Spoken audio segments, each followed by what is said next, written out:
ራዕይ ምዕራፍ 2 ላይ ሰባቱን አብያተ ክርስቲያናትን አምስት አካባቢ የሚሆኑትን እንዳነሳዋቸው አስታውሳለሁ። ዛሬ ደግሞ ስድስተኛው ማለት ነው። በጣም ረዘም ባለ ክፍተት ውስጥ ነው ማነሳው። ዛሬ አብረን የምናየው ምዕራፍ 2 ላይ ከቁጥር 8 እስከ 11 ድረስ በሰምርኔስ ቤተክርስቲያን የተጻፈውን መልእክት ነው አብረን የምናየው። በጌታ በኢየሱስ ክርስቶስ ስም አነባለሁ። የምንወደው የጌታ ቃል እንደዚህ ይላል። በሰምርኔስ ላለው ቤተ ክርስቲያን መልአክ እንዲህ ብለህ ጻፍ። የመጀመሪያውና የመጨረሻው ሞቶም የነበረውና ሕያው የሆነው እንዲህ ይላል። መከራህንና ድህነትህን አውቃለሁ። ይሁን እንጂ ሀብታም ነህ። አይሁድ ሳይሆኑ አይሁድ ነን እያሉ ስምህን የሚያጠፉትን አውቃለሁ። እነርሱ ግን የሰይጣን ማህበር ናቸው። ደርስብህ ያለውን መከራ አትፍራ። እነሆ ዲያብሎስ ሊፈትናችሁ አንዳንዶቻችሁን ወደ እስር ቤት ይጥላል። 10 ቀንም መከራ ትቀበላላችሁ። እስከ ሞት ድረስ ታማኝ ሁን፣ እኔም የሕይወትን አክሊል እሰጥሃለሁ። መንፈስ ለአብያተ ክርስቲያናት የሚናገረውን ጆሮ ያለው ይስማ። ድል የሚነሳም በሁለተኛው ሞት ከቶ አይጎዳም። ጌታ የተመሰገነ ይሁን። በዚህ በራዕይ ምዕራፍ 2 እና ምዕራፍ 3 ላይ ካሉት ከሰባቱ አብያተ ክርስቲያናት መካከል ኤፌሶን አብረን አይተናል። ጴርጋሞን፣ ቲያጥሮን፣ ሎዶቅያ፣ ፊላደልፊያን አብረን እንዳየን አስታውሳለሁ። ክብር ለእግዚአብሔር። እነዚህን ሁሉ አብያተ ክርስቲያናት አብረን አይተናል። ዛሬ ደግሞ ከነዚህ መካከል በዮሐንስ አጻጻፍ ወይንም ደብዳቤው ሲላክ ደብዳቤውን የሚያቀብለው ሰው እንዲያቀብል በሁለተኛ ደረጃ ያስቀመጣት የሰምርኔስ ቤተክርስቲያን ነች። የሰምርኔስ ቤተክርስቲያንና የፊላደልፊያ ቤተክርስቲያን፣ ፊላደልፊያን ከዚህ በፊት ስላየ ነው። የሰምርኔስ ቤተክርስቲያንና የፊላደልፊያ ቤተክርስቲያን ብቻ ነው የምነቅፍብህ ነገር አለኝ ያልተባሉት ሁለቱ ብቻ ናቸው። ከዛ ውጪ ያየናቸው የተቀሩት ምናልባትም ደግሞ የሚቀረን አንድ ቸርች ይመስለኛል የሚቀረን። እሱን ደግሞ እናየዋለን። እንጸልይና አንድ ቀን ደግሞ እሱን ደግሞ እናየዋለን። ጌታ የተባረከ ይሁን። ሌሎቹ በሙሉ በተለይ ሎዶቅያን ያየነው አይደል? ከዚህ በፊት ያየነው ሎዶቅያን ነው። እንደ ሎዶቅያ አይነት ቤተክርስቲያን በጣም ከባድ ቤተክርስቲያን ናት። በጣም በራሷ የምትተማመን ጌታን ወደ ደጅ ያስወጣች ቤተክርስቲያን ናት። የዚህ ዘመን ቤተክርስቲያን ናት ይሏታል ብዙዎቹ። የሎዶቅያ ቤተክርስቲያን ላስት ሴንቸሪስ ላይ በዚህ አሁን በመጨረሻው ዘመን ላይ የምትኖረው ቸርች ምሳሌ ናት ይላሉ። እንግዲህ ይህንን የሚያጠኑ ሰዎች እንደዛ ናት ይላሉ። በጣም አስቸጋሪ ናት። በብዙ ነገር የበለጸገች ናት። በጣም በብዙ ነገር ራሷን ችያለሁ የምትል ናት። ያለ ኢየሱስ እኖራለሁ የምትል አይነት ቸርች ናት አይደል? ያለ ክርስቶስ መኖር እችላለሁ፣ ያለ ኢየሱስ መኖር እንችላለን የምትል ናት። መንፈስ ቅዱስን አስወጥታ በሰው አእምሮና ጭንቅላት ብቻ የምትራመድ አይነት የምትመስል ቸርች ናት። በጣም የበለጸገች ናት። በፋይናንሻሊ ስትሮንግ ናት። በጣም ግዙፍ ናት። በጣም በብዙ ነገር የበቃው ነኝ ትላለች። የቤተ ክርስቲያን ባለቤትና ሕይወት ደግሞ ኢየሱስ ነው። ያለ ኢየሱስ ይሄ መሰብሰብ ዝም ብሎ ስብሰባ ነው የሚሆነው። በእውነት ነው የምላችሁ፣ መገናኘታችን ብቻ ነው። ተያይተን ቻው መባባል ብቻ ነው። የሚጨመር ነገር አይኖረውም። ይሄንን ህብረት ሕያው የሚያደርገው ዘላለማዊ የሚያደርገው የጌታችን ኢየሱስ ክርስቶስ በእኛ መካከል ማደር ነው። ስለዚህ የመሰባሰባችን ዓላማውም እሱ ነው፣ መጨረሻ ግቡም እሱ ነው። ኢየሱስ ክርስቶስን ለማግኘት ነው የተገናኘ ነው። እሱን ማክበር ነው ደግሞ የዚህ መሰብሰብ የመጨረሻ ግብ። መጨረሻ የቤተ ክርስቲያን ደግሞ የመጨረሻ ዓላማዋ እንዲህ እንደተሰበሰብን ሰማይ ለዘላለም በክብሩ ፊት መቀጠል። ክብር ለኢየሱስ ይሁን እና ኢየሱስን ያስወጣ ክርስቶስ አልባ የሆነ ቸርች ሊኖር ይችላል፣ ግን ሕያው አይደለም። የክርስቶስም ደግሞ አይሆንም። ክብር ለእግዚአብሔር ይሁን። ስለዚህ ሁሉ ጊዜ በህይወታችሁ ላይ፣ በመንገዳችሁ ላይ፣ በእያንዳንዱ እንቅስቃሴያችሁ ላይ ቼክ ማድረግ ያለባችሁ ጌታ ከኔ ጋር ነው ወይ የሚለውን በጣም ቼክ ማድረግ አለባችሁ። ቀጥሎ ነው ከጌታ ጋር ነኝ ወይ የሚለውን ቼክ ማድረግ አለባችሁ። ጌታ ከኔ ጋር ነው ወይ በጣም ትልቅ ጥያቄ ነው። እኔ ደግሞ ከሱ ጋር ነኝ ወይ የሚለውም ደግሞ ሌላው በጣም ተመሳሳይ ጥያቄ ነው። እሱ ከኔ ጋር መሆኑ ምንም ጥርጥር የለውም፣ መጽሐፍ ቅዱስ ይነግረናል። እኔ ከሱ ጋር ነኝ የሚለው ግን ፈቃድ እኔ እምቢ ልል እሺ ልል የምችል አይነት ፈቃድ ያለኝ ሰው ስለሆንኩኝ እንደሱ ጎናቸው አልሶ ጌታ ካንተ ጋር ይሁን በሉት። ድገሙና ደግሞ አንተም ከጌታ ጋር ሁን በሉት። ክብር ለኢየሱስ ይሁን። እርሱ መኖሪያችን ነው፣ የዘላለም ህይወታችን ነው። ያለ እርሱ እኛ በህይወት መኖር ስለማንችል ነው ከሱ ጋር የምንሆነው። ክብር ለእግዚአብሔር ለአምላካችን ይሁን እና ይሄኛው በሰምርኔስ ከተማ ላለችው ቤተክርስቲያን እንዲህ ብለ ጻፍ ይለዋል። ለሌሎቹ አብያተ ክርስቲያናት ሁሉ እንደተላከ የሰምርኔስ ቤተክርስቲያንም ቅዱሳን ልክ እንደዚህ ተሰብስበው በሐዋርያው ዮሐንስ በኩል የተላከ የጌታችን የኢየሱስ ክርስቶስ መልእክት ነው። መልእክቱን ተቀባይ ነው ዮሐንስ። የመልእክቱ ባለቤት ጌታ ኢየሱስ ክርስቶስ ነው። የመልእክቱ ተቀባይ ደግሞ እቺ ቤተክርስቲያን ናት። መሃል ላይ መልእክቱን ያጓጓዘው ሰውዬ ስሙ የለም። በጣም እድለኛ ሰው ነው፣ የተባረከ ሰው ነው። ምንም ስሙ አልተጠቀሰም፣ ግን በታማኝነት ደብዳቤ ተቀብሎ ወስዶ ሰምርኔስ ቸርች አድርሷል። እና አይ ቲንክ ሰውየው ብቻውን ሰማይ እንግዲህ አክሊል ሲያገኝ ነው የምናገኘው። ጌታ የተመሰገነ ይሁን። እሱ የለም አሁን እኔ ነኝ ያደረስኩት ቢል ይችላል። እንትና ነው የሰጠሁት ማለትም ዮሐንስም ይችላል። በእርግጥ እንኳን እቺን ደብዳቤ ይዞ የሮጠ ሰው ይቅርና ዮሐንስ ራሱ ስሙን ብዙ አይጽፍም።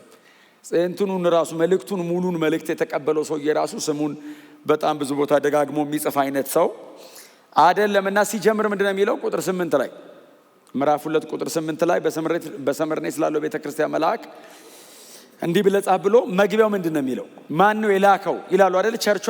አሁን የሰምርኔስ ቤተክርስቲያን መልአክ እንዲህ ብለህ ጻፍ። ለቤተክርስቲያኒቱ መሪ ማለት ነው። መልአክ ማለት ያው የቤተክርስቲያን መሪዎቹን ነው እንደዛ እያለ የሚጠራቸው፣ ወይ ኤልደርስ ናቸው ወይንም ደግሞ የቤተክርስቲያኒቱ ላይ ያለ የሚመራውን ሰው ነውና ማን የላከልን ይላሉ ቸርቿ። አሁን ለእናንተ መልእክት ተልኳል ሲባል ማን የላከው ይላል። አሁን ሁሉም ሰው እኮ ድምፁን ባያወጣ ራሱ ከማን የተላከው ሲባል ከዮሐንስ አይደለም መልእክቱ ከዮሐንስ አይደለም የሚለው። ማን የላከው ሲሉ የላከላችሁ የቤተ ክርስቲያን ባለቤቷ መሪዋ ሕይወቷ የሆነው እርሱ ይልና ምንድነው የሚለው? የመጀመሪያውና የመጨረሻው ጌታ ኢየሱስ ክርስቶስ የመጀመሪያ ነው፣ የመጨረሻ አልፋና ኦሜጋ ነው። ይሄንን ቃል ራሱ ጌታችን ኢየሱስ ክርስቶስ ተጠቅሞታል። ይሄንን ቃል ወንድማችን ዮሐንስ ለማለት ያክል ያለው አይደለም። ጌታ ኢየሱስ ክርስቶስ ራሱ ክሌም ያደረገው ቃል የመጀመሪያውና የመጨረሻው ሲል ዮሐንስ የገባኝ ብቻ አይደለም እያለ ያለው የተገለጠልኝ ራሱ ሲለው የሰማሁት ነው። ምዕራፍ 1 ላይ ወደ ኋላ ልመልሳችሁ። ምዕራፍ 1 ላይ ቁጥር 18 አካባቢ ቁጥር 17 ምንድነው የሚለው? ቁጥር 17 ባየሁትም ጊዜ ምዕራፍ 1 ቁጥር 17 እዛው ገጽ ላይ ባየሁትም ጊዜ እንደ ሞተ ሰው ሆኜ በእግሩ ስር ወደቁ ካለ በኋላ እርሱም ቀኝ እጁን በላይ ጭኖ እንዲህ አለኝ፣ አትፍራ፣ የመጀመሪያውም የመጨረሻውም እኔ ነኝ። ኢየሱስ የመጀመሪያም ነው የመጨረሻም ነው። ለዘመኑ መጀመሪያ የለውም፣ ለዘመኑ መጨረሻ የለውም። የዘላለም አምላክ ነው ማለት ነው። የመጀመሪያና የመጨረሻ እኔ ነኝ ማለት ቢግኒንግም ኢንድም የለኝም ማለት። አሁን ለዮሐንስ ይሄ ተገለጠለት። ዮሐንስ ለሰምርኔስ ቤተክርስቲያን ይህንን መልእክት ሲጽፍላት ከማን ነው የመጣው ይሄ መልእክት ሲል ከመጀመሪያውና ከመጨረሻው ኢየሱስ የመጀመሪያ ነው፣ ኢየሱስ የመጨረሻ ነው። እንደ አብ እንደ መንፈስ ቅዱስ ሁሉ ለዘመኑ መጀመሪያም መጨረሻም የሌለው የዘላለም አምላክ መልእክት ልኮላችኋል። ዋው! አሁን ጉባኤው ከዮሐንስ ቢሆን ራሱ አክብረው ይሰማሉ፣ እንኳን ከመጀመሪያውና ከመጨረሻው። ጅማሬ ያለው የ85 ዓመት ሽማግሌው ሐዋርያው ዮሐንስ ራሱ ቢጽፍ the most respected person ነው። በኢየሱስ ክርስቶስ የወንጌል አገልግሎት ላይ አማድ ከሚባሉ መካከል ነው። በወንጌሉ ጸንቶ ፍጥሞ ደሴት ድረስ መከራ እየተቀበለ ያለ ሰው ነው። ዮሐንስ ቢጽፈው ራሱ ተከብሮ ይሰማል፣ እንኳን የመጀመሪያውና የመጨረሻው። ኢየሱስ የመጀመሪያ ነው፣ የመጨረሻ ነው። እና ዮሐንስ ይሄንን አታቅም ነበር ወይ? አውቃለሁ። በመስቀል ላይ ከሞተ ከተቀበረ ከተነሳ በኋላ ወደ ሰማይ ሲያረግ ማን እንደሆነ ገብቶኛል። ከዚህ በፊት በጻፍኳቸው ደብዳቤዎቼ 3 ደብዳቤ ጽፈዋል፣ 1 ወንጌል ጽፈዋል። እዛ ላይ ገብቶኛል ኢየሱስ ክርስቶስ የዘላለም አምላክ መሆኑን አውቄያለሁ። በመጀመሪያ በወንጌሌ ምዕራፍ 1 ቁጥር 1 ላይ ጽፌዋለሁ። የዘላለም አምላክ ነው። እዚህ ጋር ለምንድን ነው የጻፍከው? ድጋሚ ራሱ ነገረኝ። በእርጅናው በሽምግልናው ፍጥሞ ታስሮ እያለ ዮሐንስ ቁጭ ብሎ እየተንቀጠቀጠ እዛ በረዶ ላይ ከኋላው መጣ ኢየሱስ። ዮሐንስ ሲለው የሚናገረኝን ድምፅ ለማየት ዞር አልኩ አለ። ዞር ስል ያየሁትን መቋቋም መቆጣጠር በሱ ፊት መቆም አቃተኝ፣ ወደቅኩ አለ። እንደ ሞተ ሰው አረገኝ አለ። ከዛ ወደ እኔ እየተራመደ መጣ። በሩቅ ሆኖ ነው ያየሁትኝ። በሩቅ ሆኖ አይቼው መቋቋም አቅቶኝ ወደቅኩ። መጣ ወክ እያደረገ። በጣም ይገርማቸዋል። እዛው ቆሞ እጁን ጫነብኝ አይደለም የሚለው አይደል? መጣ ወደ ዮሐንስ ጀርባዬ ላይ እጁን ጫነ። አትፍራ። ፈርቷል ማለት ነው። እንዴትስ አይፈራም? ቄሳር ኔሮን ዶሜቲያን ነበር በዚህ ጊዜ ቄሳር። ዶሜቲያንን ቢያይ አይወድቅም። እጅግ አስፈሪ የሮም ነገስታቶችን ቢያይ ዮሐንስ አይወድቅም። ኢየሱስን ሲያየው ወደኩ አይደለም ያለው። መውደቅ ኖርማል ነው። ንፋስም ይጥላል። እንደ ሞተ ሰው ሆንኩ። በሞትና በህይወት መሃል እንደዚህ አሁን እንደ ሞተ ሰው የሚባል ስቴት የለም አይደል? እንደ ሞተ ሰው አይባልም። ወይ ይሞታል ወይ ይኖራል ሰው። ሀፋፍ አረገኛል አለው ስል የለውም ሞቻለሁ እንዳልል ይሰማኛል አለ። አሁን ብዙ ሰው ክብርን አሳየኝ ይላል። እንዲህ ነው የሚያደርገው ከመጣ እዩ። በእውነት ሳያዩ ኖርማል ሆኖ ከመኖር አይቶ የምንሆነውን ያርገን። አትሊስት ራእይ ዮሐንስ ተገኝቷል። ከዚህ በኋላ እጁን ጫነብኝና እየተንቀጠቀጠ ነው ማለት ነው። ዮሐንስ መቋቋም አቅቶታል። አትፍራ ሲለው ፍርሃት ምዝዝ ብሎ ከውስጡ ይወጣል። አትፍራ ሲለው አሁን አሜን አይልም። ይሰማዋል እንጂ መንቀሳቀስ አይችልም። የመጀመሪያውና የመጨረሻው እኔ ነኝ አለው። አይ ሪሜምበር 93 ኤዲ ላይ ነው ይሄን ያረጋኝ። 33 ኤዲ ላይ አስታውሰዋለሁ። እርቃኑን መስቀል ላይ ሲሰቀል ትዝ ይለኛል ማን እንደሆነ። ራሱ ነው። ያኛው የመስቀል ሥራ ሊሰራ ድነቴን ሊፈጽም መጥቶ ነው። ይሄኛው ጨርሶ ከብሮ ነው። ራሱ ነው። የማይለዋወጥ አምላክ ነው። አይለዋወጥም። አንቼንጀብል ነው። ራሱ ነው። ምንም ጨምሮ አይደለም። የነበረውን ነው እየገለጠ ያለው። ያለውን ነው እያሳየኝ ያለው። አሁን ክብር ጨምሮ አይደለም ላዩ ላይ። ያኔም በኢንካርኔሽኑ ጋርዶት እንጂ ሁሌ እሱ ለዘላለም አምላክ ነው። እና አሁንስ ፉሊ ከብሯል። የድነት ሥራ ጨርሶ ከብሯል። ምንም ነገር በፊቱ መቆም አይችልም። እንደውም አንድ ሰው ሲጽፍ ምን ይላል? ሞቶ ነበር ሊትራሊ አለ። ሞቶ ነበር አለና እጁን ሲጭንበት ነው የተነሳው አለ። አመንኩት። ሰው ክብር አይቶ አይቆምማ። ሙሴን እኮ ካየኝ ትሞታለህ አለው። ሊትራሊ እግዚአብሔርን ሰው ካየው ይሞታል። ኢየሱስ እኮ እግዚአብሔር ወልድ ነው። እንደ አብና እንደ መንፈስ ቅዱስ ዘላለማዊ አምላካችን ነው። ስሙ የተመሰገነ ይሁን። our God and Savior አደለ ጴጥሮስ? አምላካችንና አዳኛችን በሆነው በኢየሱስ ክርስቶስ እንደ ሞተ ሰው የመጀመሪያውና የመጨረሻው እኔ ነኝ ሲለው ልክ እንደዚህ አይነት ነገር አይቶ ወድቆ የተነገረው ሰው አለ። ዳንኤል ነው አይደል? ዳንኤል 9 እና 10 ላይ ነው አይደል? የሰው ልጅ የሚመስለውን አየሁት ያለው 21 ቀን ጾም ጸሎት ገብቶ ጾሙ ይሄ ሰውነታችሁ በጣም ሲቀንስ ሌላ ደግሞ ታያላችሁ። ያ ዳንኤል ሰማት ብሎ አየሁት አለ። ልክ እንደ ዮሐንስ አየሁት አለና ክብር ለእግዚአብሔር ይሁን። አየሁት ለማየት ጸልዮ አይደለም ያለው። አያሌ ቀን ታምሜ ተኛዋል። ታምምኳል በቃ አልጋ ላይ ጣለኝ አለ። ምን ሆነ ነው ይሉታል ሊጠይቁት ሲመጡ። ታሟል ተብሎ ዳሪዮስ ሊጠይቀው መጥቶ የንጉሱ ባለሟል ነው። ምን ሆነ ነው ሲለው አይቼ ምን አየ? የሰው ልጅ የሚመስለው አይቼ ያተም ያው ምን ላድርገው? አትታከመው። ክብር እኮ ምን ብትንቱን አውጥቶት ሰውየው ግን ትንቢተ ዳንኤል ወጣው። ሳታዩ ከምትሞቱ ለመሞት ራሱ አይቶ መሞት ይሻላል። አሜን በሏ በእውነት።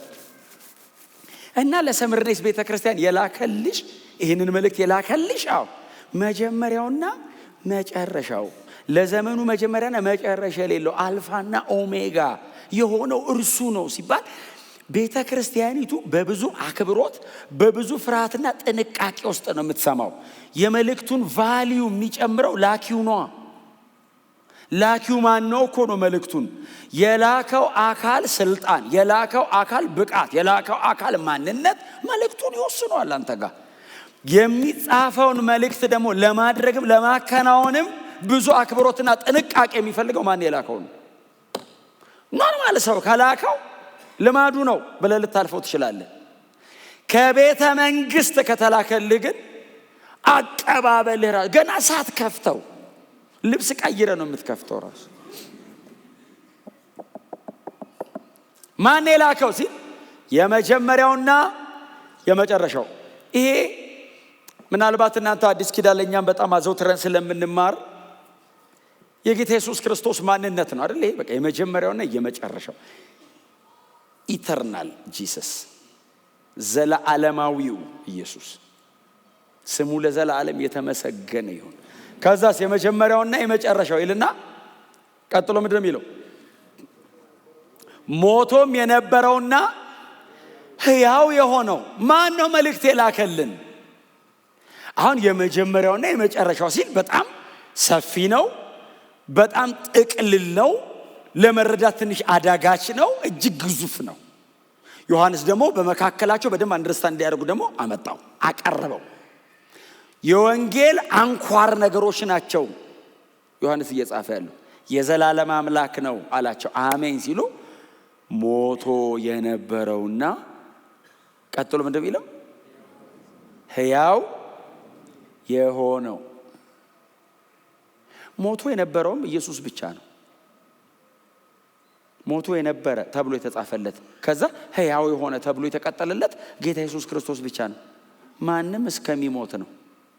ሞቶ የነበረ የሚባልኛ መሃል የለም። ድጋሚ መጣለ።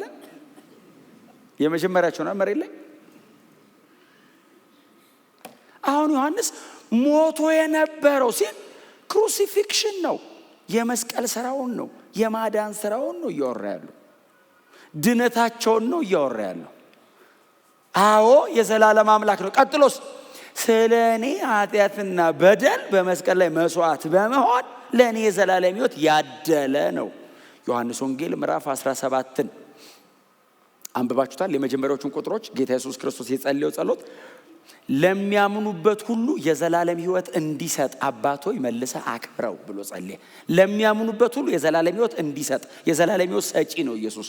ለሚያምኑበት ሁሉ እንዲሰጥ አባት ሆይ አክብረኝ። ስለዚህ ጌታ ኢየሱስ ክርስቶስ ጨርሶ ከብሯል። ዮሐንስ እየነገራቸው ሞቶ የነበረውን ሲል አንዳንዶቹ የአይን ምስክር ላይሆኑ ይችላሉ፣ በአካል ኢየሱስን ላያውቁት ይችላሉ። የዮሐንስ አይነት ግን አይሁዳዊ የነበረ እድሜው ወደ 90ዎቹ የተጠጋ ኢየሩሳሌምና ይሁዳ ገሊላ አካባቢ የኖረ ሰው ከሆነ ግን ኢየሱስ ክርስቶስን በአካል ሊያውቀው ይችላል። ቀጥሎ ኢየሱስን በአካል እንኳን ባያውቁት የጌታ ኢየሱስ ክርስቶስ ሞትና ትንሣኤ የአይን ምስክር ከነበሩ ሰዎች መካከል አንደኛው ነው እየጻፈ ያለው። ሞቶ የነበረው ሲል ዮሐንስ ኢየሱስ ሲሞት ነበር። ፈርስት አንድ ኢንፎርሜሽን እጁ ላይ አለ። ክብር ለኢየሱስ ይሁን። እኔ አንድ በጣም ኮንቪንስ የሚያደርጉኝ የኒው ቴስታመንት ሰዎች እዚህ መጽሐፍ ላይ መንፈስ ቅዱስ ያስገባቸው ሰዎች ኮንቪንስ የሚያደርጉኝ ዞረው ተሽከርከረው ምን ብለው ዞረው ኢየሱስ ጋር ናቸው። መነሻቸውና መድረሻቸው ከወንጌሉነት ፈቀቅ አይልም። ጌታ እድሜያችንን ሁሉ ልጁን በማተኮር ይባርካል። ኢየሱስ ተኮር።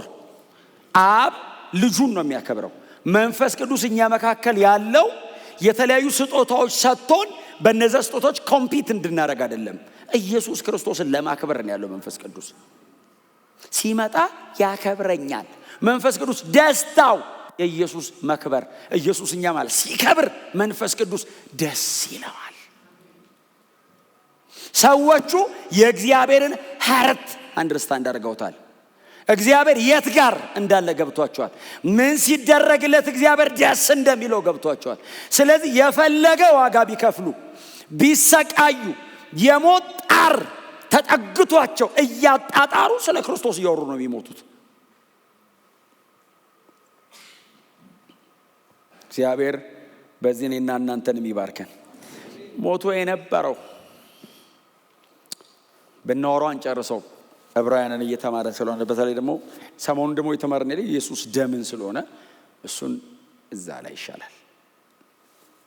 ሞቶ የነበረ አለና ከዛስ ሕያው የሆነ ጌታ ኢየሱስ ክርስቶስ ደግሜ እንደምነግራችሁ ወደፊትም ከተገናኘን ደጋግሜ የምነግራችሁ ነገር ቢኖር ጌታ ኢየሱስ ክርስቶስ ሕያው ነው። ሞቶ ነበር፣ ለዘላለም ሕያው ነው። ዮሐንስ ይሄንንም ባይዘው የአይን ምስክር ስለነበረ አይደለም እየሰበከ ያለው። በራእይ ምዕራፍ 2 ኮንቴክስት የአይን ምስክር ነው። ኢየሱስ የተሰቀለ ቀን ነበር። ዮሐንስ ወንጌል ምዕራፍ 19 አንብቡ። የተሰቀለ ቀን እንደውም እነ ጴጥሮስ ሩቅ ነበሩ ይላል አይደል? ጴጥሮስ እኮ ከኋላ እኮ ነው የተከተለው። ለዛ ነው ኢየሱስ የሞተ ቀን ፊት ለፊት የነበረ ነገር ጴጥሮስ አልጻፈም። የመገረፉ ቁስል ነው ያለው አይደል? ጀርባውን ስትራይፕስ ነው የጻፈው። ለምንድን ነው የመገረፉን ቁስል የጻፈው? ከኋላ ነው፣ ከሩቅ ነው ሲከተል የነበረ። ጀርባውን አይቶ ተተልትሏል። አረሱን መከተል አያዋጣም ብሎ እንደዚህ በቃ ከብዶት መረቡን ለማንሳት 4 ነው ምናምን ሰው ይዞ ነው ጥርግ ብሎ የተመለሰው ወደ ኋላ። ዮሐንስስ ፊት ለፊት ነበር። ጎኑን ሲወጉት ውሃና ደም ወጣው ብሎ የጻፈው ዮሐንስ ነው። ፊት ለፊት ነው። ምን ልላችሁ ነው? ኢየሱስ የሞተ ቀን ዮሐንስ የአይን ምስክር ነው። 11 በሙሉ አልነበሩም፣ ዮሐንስ ነው የነበረው። ዮሐንስ እንደዚህ ነበር። ኢየሱስ የመጨረሻ ቃል የነገረው ሐዋርያ መስቀል ላይ ዮሐንስ ነው። የመጨረሻ ቃል እንኋት እናትህ ብሎ ማርያምን ይዞ እንዲሄድ የነገረው ዮሐንስ ነው። የመጨረሻ እስትንፋሱን ዮሐንስ አይቷል ፊት ለፊት። ሲቀበር ምስክር ነው። ከሞት ተነስቶ 40 ቀን ያክል መሬት ላይ 13ም ሲመጣ ዮሐንስ ነበር። ይሄንን ስለማቀጽፋለሁ አይደለም ያለው። ሞቶ የነበረና ሕያው የሆነ የሚለውን እዚሁ ምዕራፍ 1 ላይ እዛችሁ ቁጥር ጋር ለመለሳችሁ ምዕራፍ 1 ቁጥር 18 ጌታ ኢየሱስ ክርስቶስ ራሱ እንደዚህ ያለው ዮሐንስን። ጌታ ኢየሱስ ክርስቶስ በክብር ተገልጦለት እንደዚህ ያለው እኔ ምንድነው ያለው? ሕያው ነኝ፣ ሞቼ ነበር፣ እነሆ አሁን ከዘላለም እስከ ዘላለም ድረስ ሕያው ነኝ። አሁን ዮሐንስ የአይን ምስክር ነው ለዚህ ጉዳይ። አሁን አስረጅ የሚፈልግ እኮ አይመስልም ዮሐንስ። እንዴ አራቃለሁ ሲል ጌታ ኢየሱስ ክርስቶስ ይነግረዋል። ይህንን የሚነግረው የት ነው? መሬት ላይ እንደወደቀ ነው የሚነግረው። እንደወደቀ ነው የሚነግረው። እንደ ሞተ ሰው በሆነበት በዛ ስቴት ውስጥ ሆኖ ኢየሱስ እንደዚህ አለው፣ ሞቼ ነበር አለው። የሚያውቀውን ነው የሚነግረው።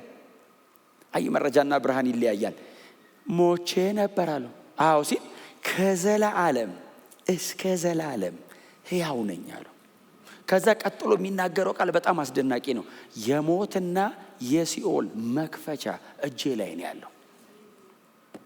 ከብር ያለው ማለት ነው ትርጉሙ። ባይዘው የሞትና የሲኦል መክፈቻ እጄ ላይ ነው ማለት በሰማይና በምድር ብቻ አይደለም፣ ከምድር በታች ስልጣን የኔ ነው አለው። የትኛውም ስልጣን እኔ እግር ስር ነው የሚወድቀው አለው። ከዚህ በኋላ የመጨረሻው ክብር የኔ ሆኗል አለው አይደል? ስልጣን ክብርና ኃይል ለበጉ ነው የሚል ቃል አንብባችኋል። እዚሁ ራዕይ ምዕራፍ 5 ላይ ስልጣን፣ ኃይል፣ ክብር ለበጉ።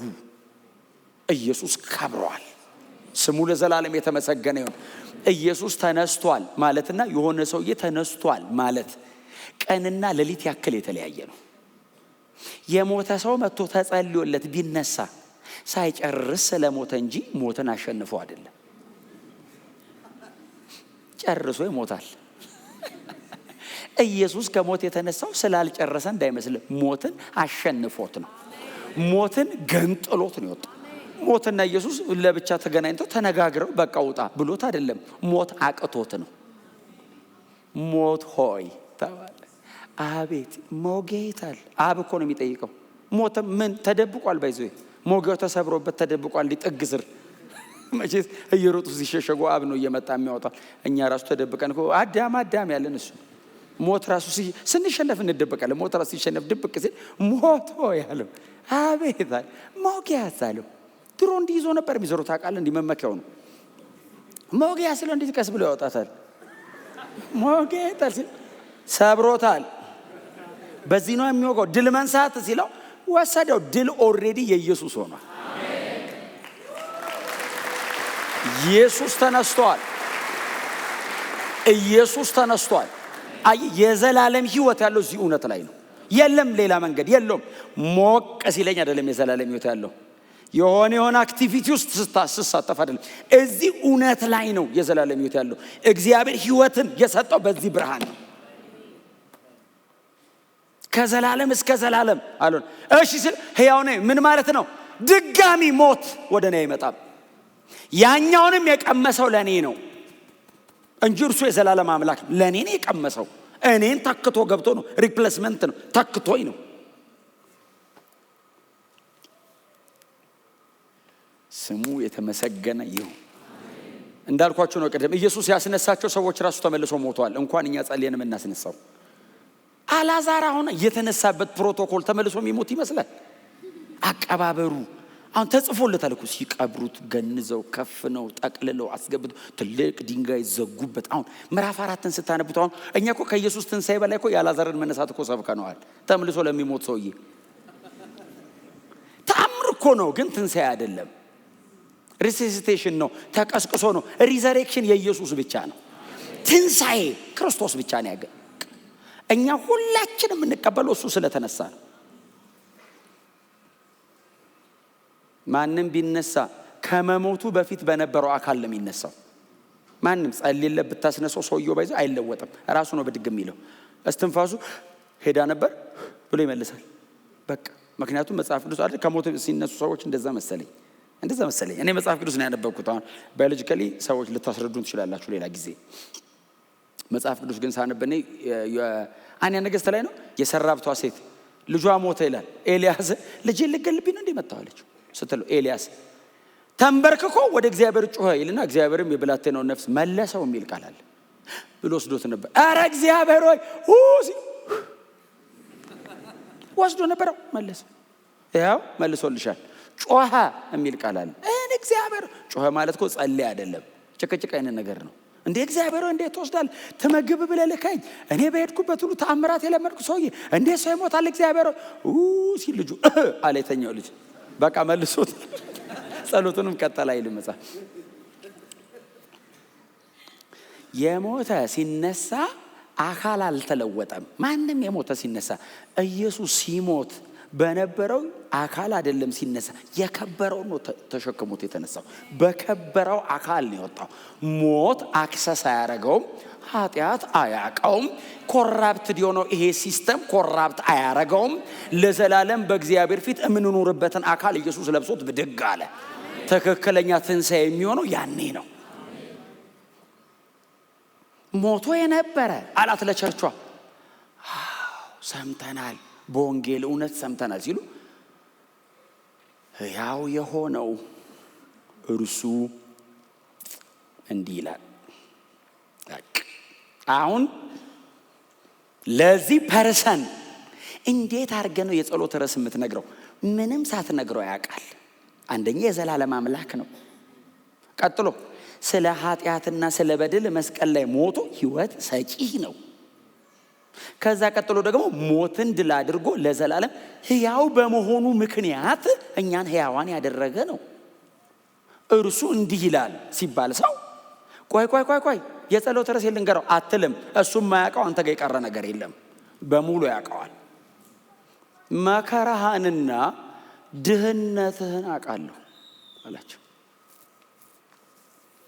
ሰምርኔስ ቸርች በወንጌል ምክንያት እየተቀበሉ ያሉትን መከራ ነው ኢየሱስ እያወራ ያለው። ሌላ መከራ አይደለም። በወንጌል ምክንያት ቤተክርስቲያኒቱ በሮማውያን አገዛዝ በነ ዶሜቲያን ጭካኔ እየተቀበሉ ያሉትን መከራ ኢየሱስ አየው። እንደዚህ ያለ መከራህን አውቃለሁ፣ ድህነትህንም አይቻለሁ። ድህነት እንደነዚህ አይነት ቃላቶች አሉ። ለምሳሌ ፊላደልፊያ ቸርች የምታስታውሱ ከሆነ ኃይለ ምንም ትንሽ ቢሆን የሚል ቃል አንብባችኋል። ፊላደልፊያ ላይ ኃይለ ትንሽ ቢሆን ማለት ኃይለ ትንሽ ነው ማለት አይደለም። ትርጉሙ ሞር ዲፔንደብል ነህ ማለት ነው። እኔ ላይ ተደጋፊ ነህ ማለት ነው እንጂ ትንሽ ነህ ማለት አይደለም። የነሱን እግዚአብሔር ላይ የመደገፍ መጠን ነው ኢየሱስ ያብራራው።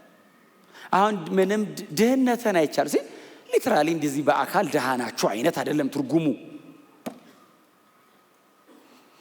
በወንጌል ምክንያት ዋጋ እየከፈልክ እየተሰቃየ ራስን በእኔ ፊት ባዶ አድርገህ እያቀረብክ ነው። አይቻለሁ። እሱንም መከራ እየተቀበልክ እንደሆነ አይቻለሁ። ጎናቸው በወንጌል እውነት ጸንተህ ኑር በሉት እስቲ።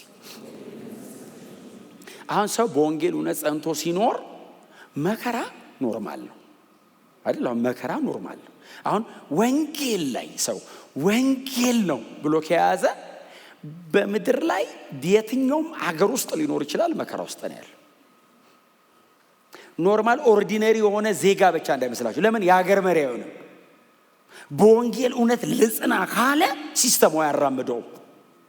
ባይዘው ማንም ሰው ሊሆን ይችላል፣ ምንም አይነት ስታተስ ላይ ያለ ሰው ሊሆን ይችላል፣ እጅግ በጣም የተከበረና የሚፈራ ሰው ሊሆን ይችላል።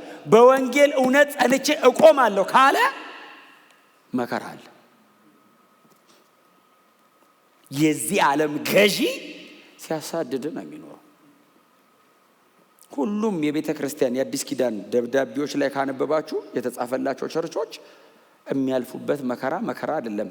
እኛ መከራ እያለፍንም እያየንም አይደለም። መከራን አይቻለሁ፣ ድህነትን አይቻለሁ አለና የትኛው ነው መከራቸው? አይሁድ ሳይሆኑ አይሁድ ነን የሚሉ የሰይጣን ማህበር እነሱ ናቸው እያሰቃዩ ያለው። አንተ በወንጌሉነት ጸንቼ እቆማለሁ፣ እጋደላለሁ፣ እታገላለሁ ስትለው አይሁድ ሳይሆኑ አይሁድ ነን ያሉ የሰይጣን ማህበር እንደሱ አይደል የሚለው ቃሉ? ስምህን የሚያጠፉ አይቻለሁ።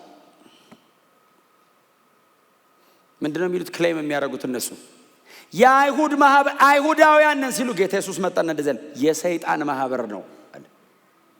የሰብርኔስ ቸርች የሰይጣን ማህበር ነው አላለችም፣ ኢየሱስ ነው ያለው። ያንን ስብስብ የሰይጣን ማህበር ምን ያህል ቢከፉባቸው ነው ኢየሱስ የሰይጣን ማህበር ብሎ የጠራው? እንዴት ኢቭል ቢሆኑ ነው? አንዳንድ ማህበራትን እንደሱ ነው የሚላቸው። በወንጌል እውነት ላይ ጸንታችሁ ስትቆሙ እናንተ ውስጥ ያለውን ኢየሱስን ለማሳደድ ሲነሱ የሚላቸው እንደሱ ነው። የሰይጣን ማህበር፣ የወንጌል ተቃዋሚና ጠላት ሰይጣን ሁል ጊዜ አክቲቭሊ ይሰራል። ስለዚህ ጌታ ኢየሱስ እንደዚህ ያለ የቤተ ክርስቲያን መሪ፣ እረኛ፣ ህይወት ሰጪ እኔ ነኝ። አዎ የዚህ ተቃራኒው ስራ የሚሰራው የሰይጣን ማህበር ነው። አንድ ሰው መጽሐፍ ቅዱሳችን ላይ ለእምነቱ የቀና ይሁዳዊ ነው እና ያሳድዳል።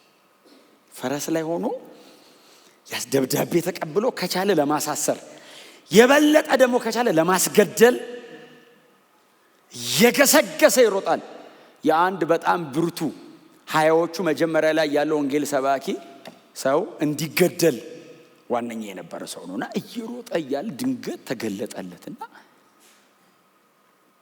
ለምንድን ነው የምታሳድደኛለሁ? ሲለው ጌታ ሆይ አለው። አንተ ጌታ ነህ፣ እኔ ወደ ላይ አሳድጄ አላውቅም፣ ወደ ጎን ነው እኔ ማሯሩጠው ሲል እነሱ ውስጥ እኔ ነኝ ያለሁት አለ። አታሳደኝ። ለምንድን ነው የምታሳድደኝ? ኧረ እኔ አይደለሁ እንዴ፣ ኧረ እኔ አንተ መሆኑን መቼ አወቅኩ ሲል የመውጊያውን ብረት ብትቃወም ከዚህ በኋላ አለው ድጋሚ በዚህ መንገድ ላይ እያሳደድክ ባገኝ ባንተ ይብሳል። አንተ ከባድ አይደለም እንደዚህ በዚህ ሰው እኔ ነኝ ያረገኝ ካለ ኃይል ባይኖረው ራሱ በተንኮል እንዲህ ጉልበት ቢያጣ ጠልፎ ይጥላል የሆነ። ጌታ ደግሞ እንደዚህ ያለው ድጋሚ ባገኛው ባንተ ይብሳል።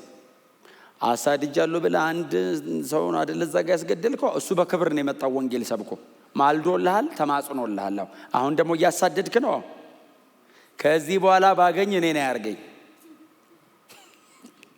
ነበርክ ነው ማስብልህ፣ ትጠፋለህ አለው። አሁን ላዋራህ ብቀስል ነው ከፈረስ ላይ ይወደቅከው አለው። ላጠፋ ስመጣ ምን እንደምትሆን ዝም ብለህ ሳለው። በአንተ ምክንያት ከተማ ሊጠፋ ይችላል። ወይስ እንዴ ሊያዋራው እኮ ነው። አንተ ሊለው ብቅ ሲል ጦር አለ ከፈረስ ላይ ለማዋራት እኮ ነው። አፕሮች ያ መስቀል ላይ እየወሰዱ ያንጠለጠሉት ጌታ እኮ ነው ከብሮ ጨርሶ። አይ ድጋሚ የሚሰቃ የሚወጋ እንደዚህ አይነት የለም። ኢየሱስ መጣን ለቸርቿ እንደዚህ አላት። መከራ የሚያመጡብህ እያሰቃዩ ያሉት እነማን እንደሆኑ አውቃለሁ። አይሁድ ነን የሚሉት አይደል አለ። አዎ የሰይጣን ማህበር ነው። እንዴት አድርጌ እንደምበታተነው አውቃለሁ እኮ ነው። እመቷለሁ መሃል ላይ እኮ። ክብር ለኢየሱስ ይሁን። ቸርቹ አይ ቲንክ በጣም እየተሰቃየች ስለሆነ በመከራ ልክ ጌታ ይህንን ሲናገር በጭብጨባ እናመስግን። ለምን ማህበሩ ሊበት ሲሉ ጌታ ቆይ ደብዳቤው አላለቀም። ከእናንተ መካከል አንዳንዶቻችሁ 10 ቀን ትታሰራላችሁ። ይሄ መከራ አልባ የሚባል ከተማ የለም መሬት ላይ። በጣም ይቅርታ፣ መንፈሳዊ ሰዎች ነን። መንፈሳዊያንን ግን ሰው ማንም የሚደርስበት ይሄው 10 ቀን ባይዘ 10 ቁጥር በራእይ መጽሐፍ ላይ ልክ 7 ቁጥር በሌሎች መጽሐፎች ላይ ፍጹም እንደሆነ ሁሉ 10 ቁጥር ፍጹም ነው። 1000 ቁጥርና 10 ቁጥር እንደ አፖካሊፕቲክ በሆኑ መጽሐፎች ላይ ሙሉ ቁጥር ነው። 10 ቀን ማለት 1 2 3 4 10 ማለት አይደለም። በቃ መከራ አለ ነው፣ ይመጣል መከራ አለና አንተ ግን እስከ መጨረሻ ጽና። ምንድነው የተሰጠን? እኔ አይቼዋለሁ መከራ የሚያመጣብህ ማን እንደሆነ። አዎ እኔ የማደርገውን አውቃለሁ። አንተ ግን እስከ መጨረሻ ድረስ ጽና። እጥፍ እንዳትል፣ ስሜን እንዳትክድ፣ ርዕስ እንዳትቀይር፣ እስከ መጨረሻ በዳንክበት ባመንከው በቆምክበት በዚህ እውነት ጽና። በጣም ከትልቅ ትህትና ጋር ጎናችሁ እርሶ እስከ መጨረሻ እንጽና በሉት። በደም ነቅነቅ አድርጉትን። እስከ መጨረሻ እንጽና በሉት። አሁን እኛ አለን አልጨረስንም ማለት ነው። በህይወት ያለ ሰው አልጨረሰም። ነገ አለ ማለት ነው። የሚቀጥል ዘመን አለ ማለት ነው። ይሄው በህይወት አለን። እስከ መቼ ነው? እስከ መጨረሻ። እስከ መቼ ልጽና? እስከ መጨረሻ ጽና። እስከ መጨረሻ ይዘህ ሂድ። የሚያፍገመግም ነገር አለ፣ አይቆጠርም ብዛቱ። የሚያንገዳግድ ነገር አለ፣ የማይቆጠር ነው። የተሸከምነው ስጋ ቀላል አይደለም። ቻሌንጁ የዚህ ዓለም አካሄድ ቀላል አይደለም። በዙሪያችን ያለ መንፈሳዊ ጦርነት፣ የክፉ ሰዎች እቅድ፣ ዓለሙ እየሄደበት ያለበት መንገድ ቀላል አይደለም። ታዲያ ምን እናርግ? እስከ መጨረሻ ጽና። ፎከስ። አይንህን እንዳትነቀል፣ እንደዚህ ትከል እኔ ላይ። አረማመድ እንዳትቀይር፣ ፍጥነት እንዳትቀንስ፣ ተጓዝ። አሜን ነው። ዓለም እያበቃላት ነው አይደል? ዓለም እኮ በቃ አሁን በቃኝ ያለች እኮ በቃ ታጥባ እየወጣች ነው ከንቱን ውስጥ። በቃ እስካሁን ተንከባክቤያችኋለሁ፣ እናንተ መነጠቅ አታስቡም። ዓለም እየተሻሻለች አትሄድም። ከዚህ በኋላ ደህና አትሆንም። እያበቃላት ነው። ለዛ ነው ቶሎ ቶሎ ወንጌል እንስራ። ኢየሱስ ሊመጣ በደጅ ነው። ጌታችን በክብር ሊገለጥ በደጅ ነው። ሰውን ምንድነው የሚያፍገመገመው? አንዱ የሚያየው ነገር፣ የሚሰማው ነገር ጆሮውን ጭው ያደርገዋል። ሰው ድንግጥ ይላል። ኖ መጽሐፉን ጽና፣ ቁም፣ አይንን ኢየሱስ ላይ ያርግ። ምን ልበል? ኢየሱስ ክርስቶስ ተመልሶ ይመጣል። በሰማይ ለዘላለም ከእርሱ ጋር እኖራለሁ። ኢየሱስ ይመጣል። አይንን እንዳትነቀል፣ እስከ መጨረሻ ጽና፣ ቁም። እንደ ክርስቲያን እንደ ደቀ መዝሙር እየጸለይክ እየተጋ እየተጋደልክ ብዙ ሰው እንዳይሞት እየጸለይክ ብዙዎችን ለማዳን በመንበርከክ እየተናጠቀ ወንጌል እየሰበካው ጽና፣ ጠብቅ። የክርስቲያን ሪስፖንሲቢሊቲ ምንድነው? ይሄ ነው። እስከ መጨረሻ ምንም ነገር ሳትቀላቅሉ መጨረስ። እኔ እመጣለሁ አይደል ያለው? ቶሎ እመጣለሁ፣ ፈጥኜ ነው የምመጣው አለ። መቼ ትመጣለህ? አሁን እስር አለ፣ አሁን ሲቃይ አለ፣ ስደት አለ ሲሉ ጌታ እንደዚህ አለ፣ ፈጥኜ እመጣለሁ። ዋስትናችን ምንድነው? ኢየሱስ ይመጣል። መቼ? ቶሎ ቶሎ ቶሎ ቶሎ። በማን ታይም ስኬጁል ነው? በራሱ እሱ ቶሎ እመጣለሁ ብሏል። ኢየሱስን ቶሎ ነው የምናምነው እኛ። እሱ ቶሎ እስካለው ድረስ ቶሎ ነው በቃ መጣው ብሎ ነው ሄደው። 1-2 ዓመት ሆኖታል። ምን አላት 2000 ዓመት? 70 ስለምን ኖር እኮ ነው የረዘመብን። በዘላለም ውስጥ እኮ 2000 ዓመት ነጥብ ራሱ እኮ አይደለም። በቃ ቶሎ ሂጄ ላምጣቸው ብሎ እኮ ነው ሄደው። መጣው ብሎ ሄደ። ጴጥሮስ ምንድነው ያለው? ጳውሎስ ነው ከዳንበት ቀን ይልቅ የመመለሻው ቀን ቅርብ ነው አለ። እንዴ ጳውሎስ እኮ የዳግም ምጽአት ከባድ ሰባኪ መሆኑን የምታውቁት ተሰሎንቄዎች እኮ የቤት ዕቃቸውን ሸጠው እኮ ቸርች መጡ። ኦሮ ጌታ ሰሞኑን መምጣቱ ነው እና ብራዘር ቶሎ ቶሎ በል ጳውሎስ እኮ ሰብኳቸው እኮ ነው መምጣቱ ነው ብሏቸው ሄደ። ኦሮ ከመጣ ይቀር ቸርች ሰብሰብ ብለን ቦታው እንትን ጥሩ ነው ከየቤታችን ከሚሰበስበን አንድ ላይ ለእንትን እንዳይ እኛ እኮ የተደራጀ እስካቶሎጂ እኮ ይዘን ነው የመጨረሻ ዘመን እኮ የተደራጀ ትምህርት ይዘን እንጂ የሁለት ሳምንት ክርስቲያኖች ናቸው እነሱ። 3 ሰንበት ነው የገባበት። ቅዳሜ ገባ፣ አርብ ገባ፣ ቅዳሜ ሰበከ፣ የሚቀጥለው ሰበከ፣ ከዛ ቀጥሎ ሰበከ ወጣ። የቆየ እኮ 15 16 ቀን ነው። 3 ሰንበት አካባቢ እድል አገኘ። በ3 ሳምንት ስብከት ነው ባይዘው ሰዎቹ። ምን አይነት አድማጭ ናቸው እባክህ! እንዴት ቢያምኑት ነው? ምን ቢላቸው ነው ራሱ እንጂ በቃ ጌታ መምጣቱ ነው አሉ። የሞቱት ምን ይሆኑ ይሆን እባክህ ሲሉ አንቀላፍተው ስላሉት እንድታውቁ እንወዳለን አለ። ለምን መሰለ? ገብቶ እያስተማረ ሰዎቹ የእናንተ አይነት ናቸው። በጣም ነው የሚሰሙት። ለማስተማር እየጓጓ እያለ ወሮብልቹን አነሳስተው ወደ ሌላ ከተማ አባረሩት ይላል። ሳልጨርሰው ትምህርቱን ብሎ ሄደ። ከዛስ ደብዳቤ ጻፋ። ሲጽፍ አንደኛ ተሰሎንቄ ብቻ ባይዘው ከዳግም ውልደት እስከ ዳግም ምጽአት ያለው ከሳሊቬሽን እስከ ሰከንድ ካሚንግ ድረስ ያለው ብቸኛ መጽሐፍ ባይዘው አንደኛ ተሰሎንቄ ነው። ከደብዳቤዎች ማለት ሙሉ የአዲስ ኪዳን ትምህርት። ለምን ሰዎቹ ትንሽ ነው የሚያውቁት። በትንሿ ግን ያቺ ትንሽ ነገር ገብታቸው ሲጽፍ ምዕራፍ 1 ነው 1:7 ላይ የእምነታችሁ ስራ የተስፋችሁ ጽናትና የፍቅራችሁ ድካም ገርሞናል አለ። ፍቅራችሁ በድካም ተስፋችሁ በጽናት እምነታችሁ በስራ የተገለጠ ነው አለና ሌላ ቦታ ሄደን መስበክ እስከማይገባን በእናንተ እየሰራ ያለው አካባቢውን በሙሉ ወርሶታል አለ። በ2 ሳምንት ቆይታ አካባቢውን አጥለቀለቁት። በምንድን ነው ያጥለቀለቁት? ጠባቂዎች ምንድነው የሚጠብቁት? የጌታን ዳግም መምጣት።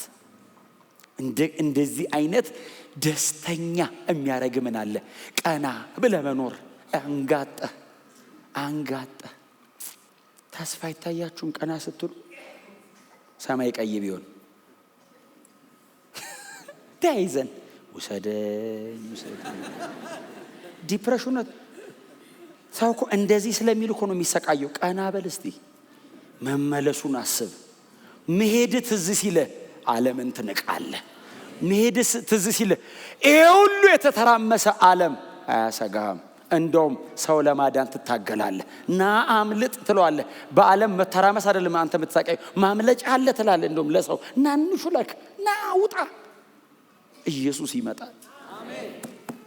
ፈጥኜ እመጣለሁ ማለት ከዛ በእኔ አምኖ እስከ መጨረሻ እሺ በአንተ አመንን እስከ መጨረሻ ጸናን። ምንድነው ተስፋችን ሲሉት ሲዘጋው የመጨረሻው ቁጥር በእኔ አምኖ እስከ መጨረሻ የጸናው በሁለተኛው ሞት አይጎዳም። ሁለተኛ ሞት የሚባል አለ ብራዘር። እዚህ ጋር ዝም ብሎ ሲተኙ ሲወድቁ ሲሞቱ እንዳየው እንዳይመስል ሁለተኛ ሌላ ደግሞ ዋናው ወደ እሳት ባህር ሰው የመጨረሻ ፍርድ ተቀብሎ የሚሄድበታል። ጌታ እንደዚህ ያለ እዚህ ጋር አሁን አሳደው ቢገሏቸው ቢሞቱ አሁን እንደውም እኮ የአንደኛው ቸርች ላይ ታማኝ ምስክሬ የነበረው አንቲጳስ አይደል ነው ታማኝ ምስክር ተብሎ የተጠራው መጽሐፍ ቅዱሳችን ላይ ጌታ ኢየሱስ ነው። ራዕይ ምዕራፍ 1 ላይ ታማኝ ምስክር የምድር ነገስታት ገዢ አይደለም ይላል። ከሙታንም በኩር ይለዋል። ታማኝ ምስክር የሱ ስም ነው። ጌታ ኢየሱስ መጣና አንቲጳስ እንደዚህ ያለው ታማኝ ምስክር የኢየሱስ ስም እኮ ነው። አንቲጳስ እንደዚህ ያለው ታማኝ ምስክር አየ ታማኝ ምስክር አንቲጳስ ተሰውቷል። ቢሆንም ግን አንተም ቢሆን ስሜን አልካድክም። እሱ ተሰውቶ አንተም ቢሆን ስሜን አልካድክም። ሪዋርዱ ምንድነው? ዘላለም ነው። መሬት ምን ቢሰጥ ያዋጣል? ይሄን ሁሉ ዋጋ ከፍለ በምንም ቢመልስልህ ያዋጣም። መሬት እኔ ምንም ቢሰጠኝ ያዋጣኝ። እውነቴን ነው የምነግራችሁ።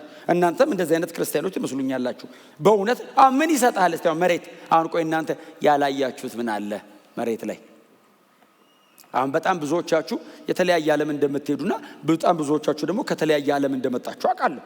ሰው ለመሄድ የሚጓጓባቸው ብዙ ከተሞች የረገጣችሁ በጣም ትልቅ ነገር እግዚአብሔር የሰጣችሁ ሰዎች ናችሁ። ለምንድነው ቸርች ማትቀሩት? እርካታ ለማዛ ውስጥ ብንጠግብ እንደማንመጣ ታውቃላችሁ። የለማ ስትደርስበት ሌላ ረሃብ።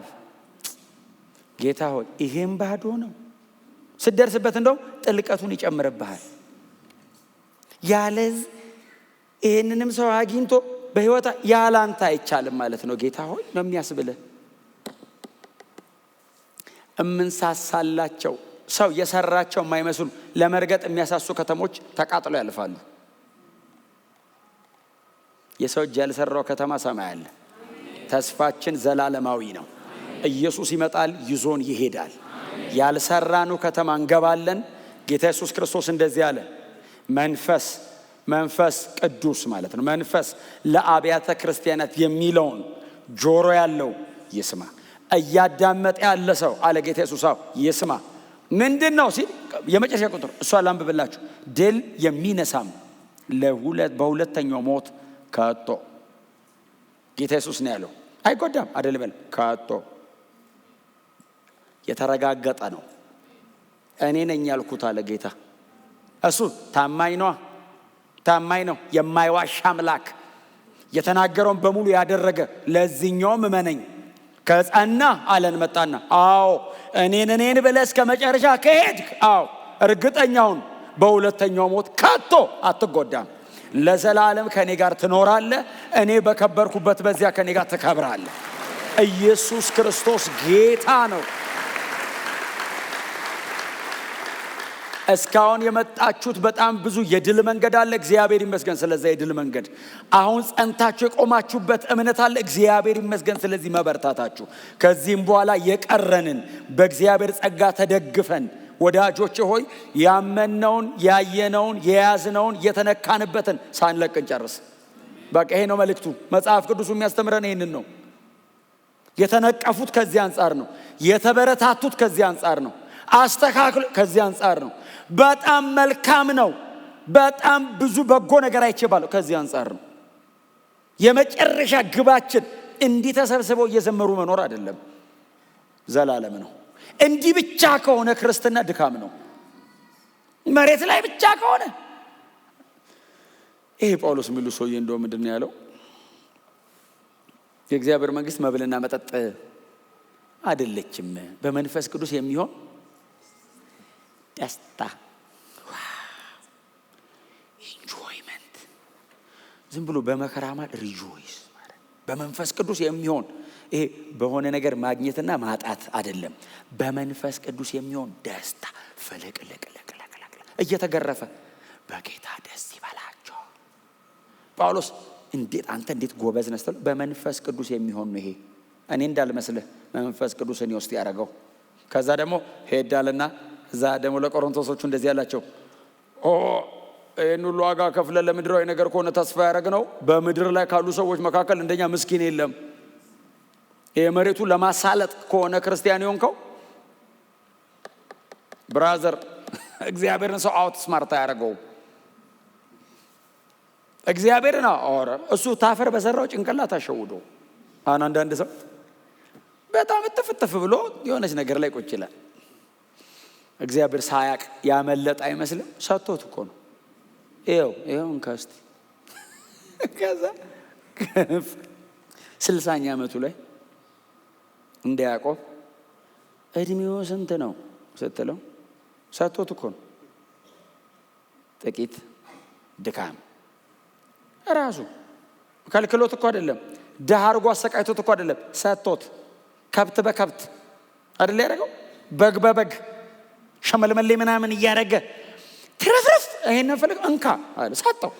ያለኔ ይሄው ጥግብ ባለ ሰውየው እንደኔ ማና ለሁለት ክፍል ሰራዊት ይሆንኩ ብሎ መዝሙር ቀን እየተቀኘ ቼክ ሲያደርግ እግዚአብሔር የለም በቃኛል።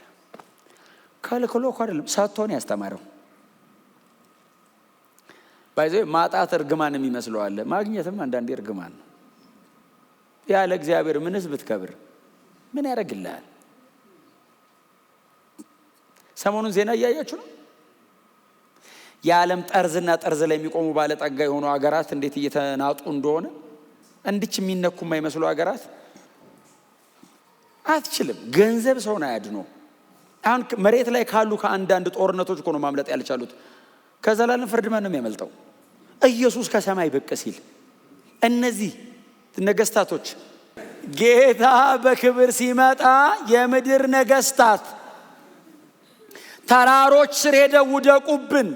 ስልጣናቸው፣ ስማቸው፣ ዝናቸው፣ መሳሪያዎቻቸው፣ አገራቸው፣ ኢኮኖሚያቸው ሊደብቃቸው ግልጥልጥ አድርጎ ሰውየውን ብቻ ነው ቁጭ የሚያደርገው። ሚሳኤል ምናምን ደቅን አጠብቀውም ኢየሱስን አጥንት ነው የሚቀልጠው። በምን ወዴት ነው የምተኩሰው? ጌታ ከመሳሪያ ጋር አይደለም ካንተ ጋር ነው ዲል የሚያደርገው። እግር ነው የሚርድብ ብቅ ሲል አትቋቋመውም። በምንም በተራራ ስር ሆነው ውደቁብን። ኤቨረስት ተራራ ስር ሄደው ገዘፍ ያለ ሊደብቀን የሚችል ተራራ ብለው በጀት በረው ተራራ ስር ተደብቀው ኢየሱስ ሲመጣ ለማምለጥ ውደቁብን ሲሉ ተራራው በክፉ ቀን ነው እንዴ የምፈልገኝ? በደህና ቀን አንድ ቀን መጥተህ እንኳን ችግኝ ሳትከለ ላይ በል ኢየሱስ ሲመጣ ብርቱ መልአክ ከሰማይ ወርዶ እግሩ ሲረግጥ አይደል የሚለው የምድር ውሃ ደረቀ የሚል ቃል አለ። አትላንቲክ ኦሽን ውስጥ እኮ ታውቃለህ፣ ቆይቷል ካነበብኩ ኤቨረስት ተራራ ቢገባ ውስጡ አሁን እንግዲህ ረጅሙ ተራራ ቢገባ 2000 ሜትር ያክል ይውጣዋል ውሃው። መቶ መልአክ ሲረግጠው ያንን የሚያክል እነ ፓሲፊክ እና አትላንቲክ እና ኢንዲያን ኦሽን ምናምን የኛ ጣና ምናምን አስቧቸው። ድንጋይ በድንጋይ ያገሩ መልአክ መጥቶ እኮ ነው ኢየሱስ ሲመጣ ሳለዋ የዛን ቀን የሚድነው በእርሱ ያመነ ብቻ ነው። እስቲ ጮክ በሉና በእርሱ የሚያምን አያፍርም በሉ እስቲ።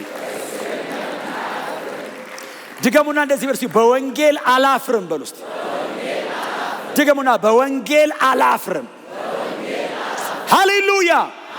አስቀድሞ ለይሁዳዊ ከዛም ለግሪክ ሰው የእግዚአብሔር ኃይል ለማዳን ነው።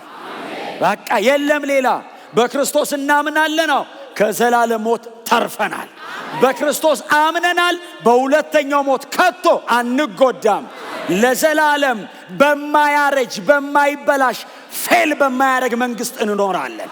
ከጌታችን ከኢየሱስ ጋር ለዘላለም እንኖራለን። ኢየሱስ ጌታ ነው። ሃሌሉያ። ለዘላለም እንኖራ የተረጋገጠ ነው። ለዚህ ማረጋገጫ የመንፈሱን ዋስትና ሰጥቶ ነው። እርግጠኛ ነው። ይጥላውን ምን ጥያቄ ያለው መንፈስ ቅዱስ እኔ ውስጥ ገብቶ አድሮ የለ እንዴ?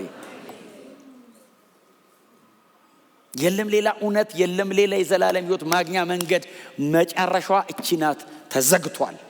ከዚህ በኋላ ጌታ ይመጣል፣ ያመኑትን ይሰበስባቸዋል። ብራዘር ስለ ኃጢአት ከዚህ በኋላ የሚቀርብ መስዋዕት የለም። ኦሬዲ ኢየሱስ መስቀል ላይ ሞቶ ጨርሷል። ከዚህ በኋላ የቀረው በክርስቶስ አምኖ ለዘላለም ከእርሱ ጋር በሰማይ መኖር። ይሄን የቀረው አምልጡ፣ አምልጡ። በእውነት አምናችሁ በጌታ ቤት ያለን ሰዎች ደግሞ እንጽና እስከ መጨረሻ። ጥርሳችንን ነክሰን በአንድ ትንፋሽ እንጨርስ።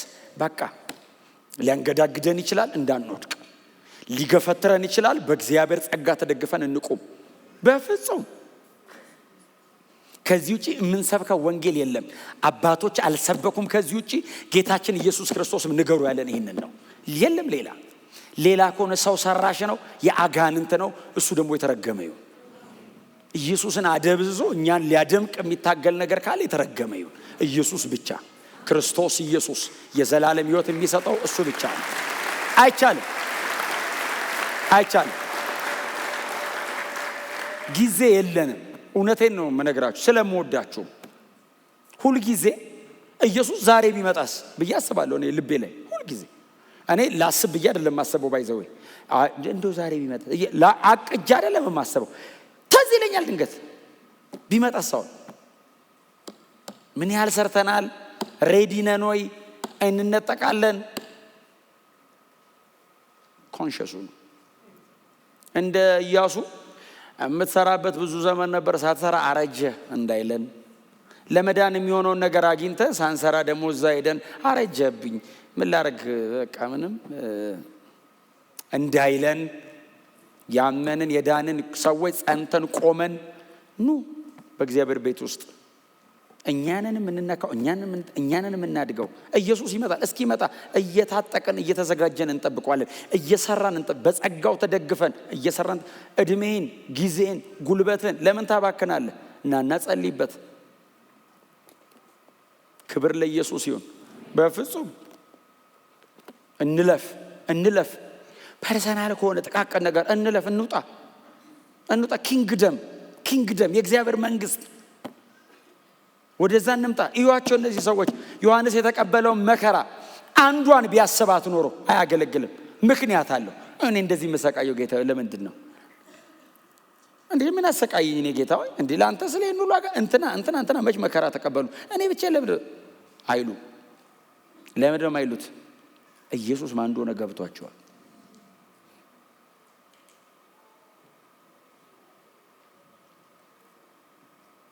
ዛሬ በቃኛ፣ ሌላ ቀን በደንብ ነው የምነግራችሁ።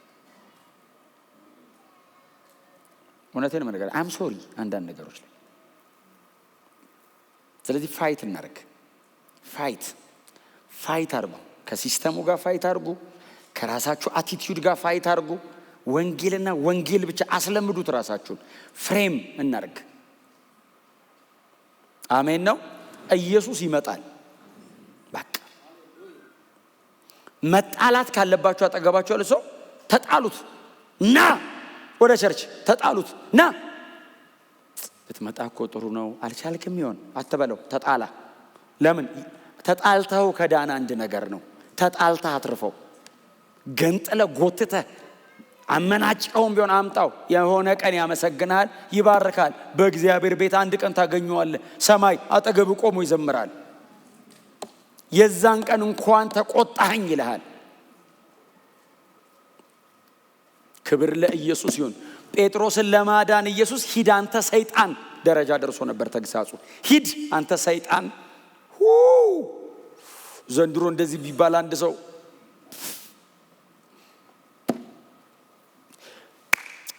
ስራችንን ጨርሰን ጌታ በክብር ይምጣ። ወገግ ባለ ብርሃን ተንሳፈን ልንቀበለው እንሄዳለን።